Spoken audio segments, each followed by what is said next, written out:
everyone. I bet you never guessed from context clues what my screen name is. I'll give you a hint, it's the title of the show.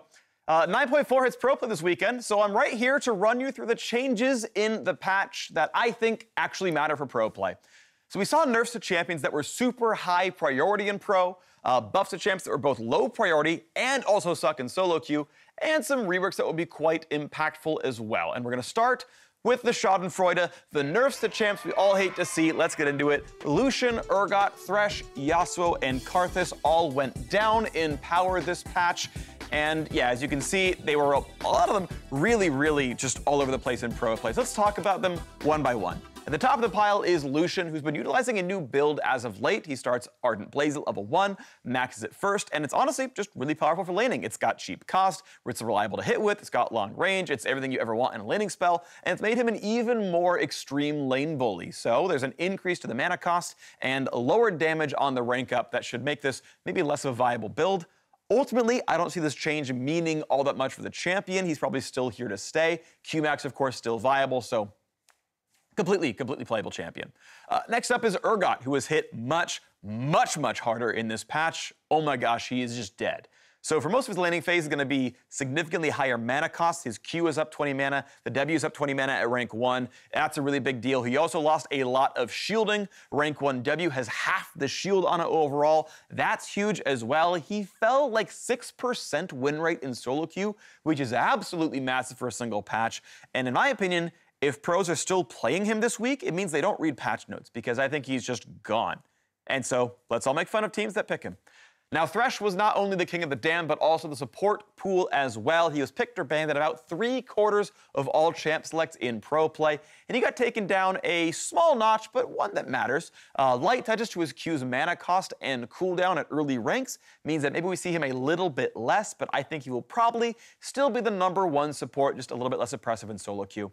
Next up is Yasuo. Now, he's an interesting one. It's kind of Schrodinger's Yasuo. You never know if it's Yasuo who's going to get fed because he's on their team, or he's going to feed because he's on your team, but that's how it kind of works out, isn't it?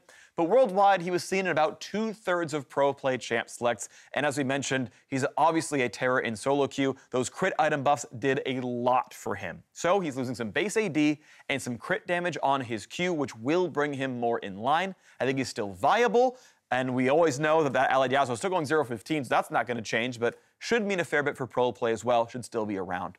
Next up is Karthus. He's definitely been around the block a little bit, a bit lower presence in pro, but still at about 1/4. The big thing, though, is actually solo queue. His ban rate has been skyrocketing as of late, and with this patch, a small but meaningful love tap to his Q's base damage has put him squarely in the good if you're good with him, but not OP category.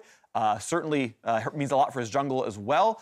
Ultimately, if you're going to stop banning him from me, I would like to gain the elo. Thanks very much. Now, let's move on and talk about buffs.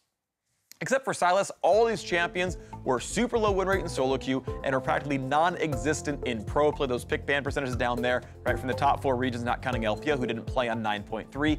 Each of these champs could stand to gain some power, and I am glad each one of these are getting some touches, Sylas maybe notwithstanding. First up is Varus, who had a bug with his blight stacks that made them deal less damage than they were supposed to when popped by his other spells.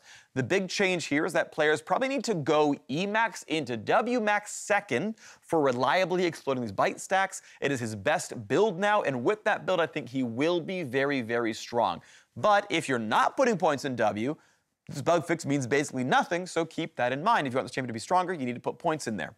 Next up is Azir, and he got some extra attack speed growth, which actually means quite a lot for his overall damage output. I think he has definitely ascended back into pro play viability, and any mid laners watching at home, you might want to Shurima shuffle him back into your champion deck.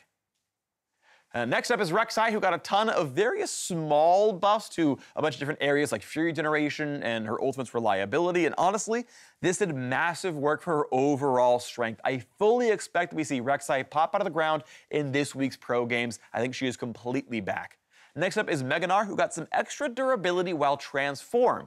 With the Scion nerfs and the Aatrox nerfs from before, the Urgot nerfs from this patch, I'm really expecting pros to try to find a new blind pick top laner, and Gnar often fits that bill, so I think we will see some teams experiment and put that champ into their pools.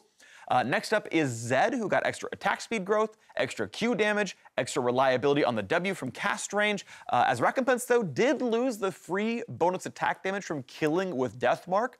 Overall, these changes still ended up being buffs to the character. We've seen several pros try him out in solo queue, and I think there's a decent chance he does hit the stage, especially when we saw Nukeduck just a couple weeks ago do a really, really good job winning with that champion. So, honestly, I do expect to see some Zed here this month in pro play. And finally, we have Sylas, and I am expecting more changes in the future to this champion, but for now what's happened is a small touchdown to the W max sustain, which was the big pro build, was just staying at full health, always with W. Overall, though, the Q got buffed with a better range on the secondary explosion. That explosion hits champions more reliably. It's got a bigger radius there, and so it seems like Q max as a mid laner is now the go-to build and is the best build for the character. Now, I'm not sure if for certain that playstyle will translate into pro, but it is the best in solo queue for home games, so keep that one going on. Pro play we will see, but I feel like QMax is best, and either way, if you're afraid of him, keep him shackled up. He's still very, very strong. Keep that bands going. Now, let's talk about Conqueror. That has been a big rework, and it's really, really, really different. It stacks up now only in champion combat, 1 stack per auto attack or spell up to 5, but when you get there, the rewards are better when you do it. It also even grants ability power to any mages out there that are brave enough to try some Conqueror.